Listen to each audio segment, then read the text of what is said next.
Ça abaisse la République et ça ne mérite rien d'autre que le mépris. Madame Trier-Lenoir, vous avez la parole.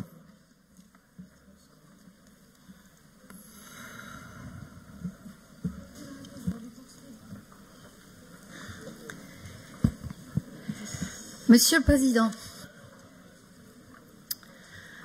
notre pays et notre région sont confrontés à une résurgence de l'antisémitisme qui rappelle les heures les plus sombres de notre passé.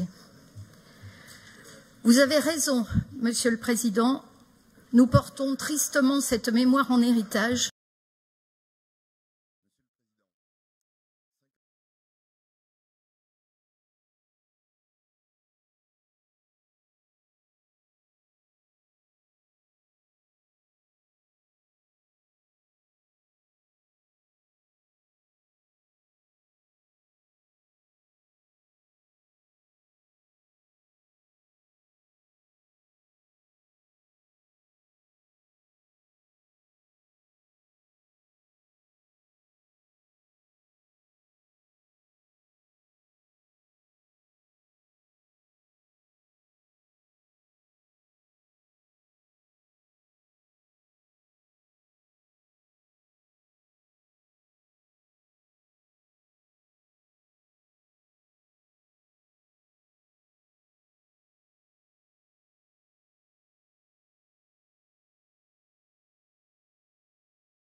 Et notre histoire bégaye.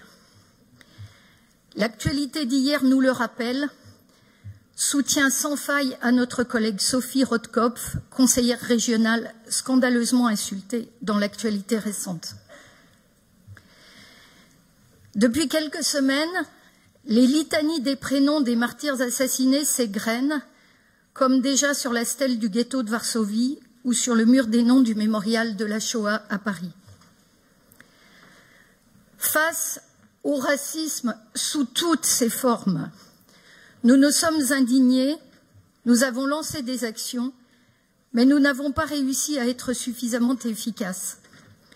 Le temps des actes concrets est venu. Il y a quelques semaines, sous le veilleur de pierre de la place Bellecour, nous nous sommes retrouvés nombreux et déterminés. Nous y étions plusieurs conseillers régionaux lyonnais, issus de tous les groupes démocrates de cette Assemblée. Nous avons dit d'une seule voix, ça suffit. Le groupe En Marche soutient fortement les actions déjà menées dans la région et leur renforcement tel que vous le proposez ici. Nous voterons pour, dans la continuité de la ligne tracée par Jean-Jacques Kéran, dont nous saluons ici l'engagement au service de cette grande cause. L'antisémitisme n'est pas le problème des Juifs, c'est le problème de la France, a dit le président de la République. De fait, c'est aussi le problème de notre région. Vous l'avez compris, et nous plaiderons dans un amendement pour que vous en fassiez une grande cause régionale. Je vous remercie. Merci beaucoup, Madame Trier-Lenoir.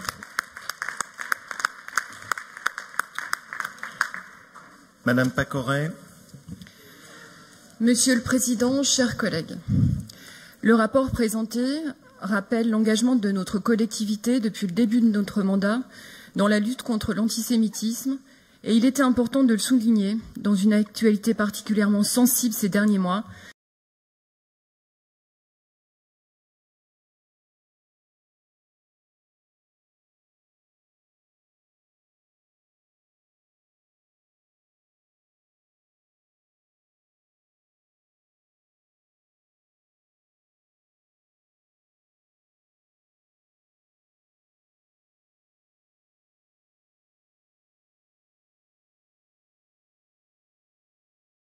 avec une montée des actes antisémites.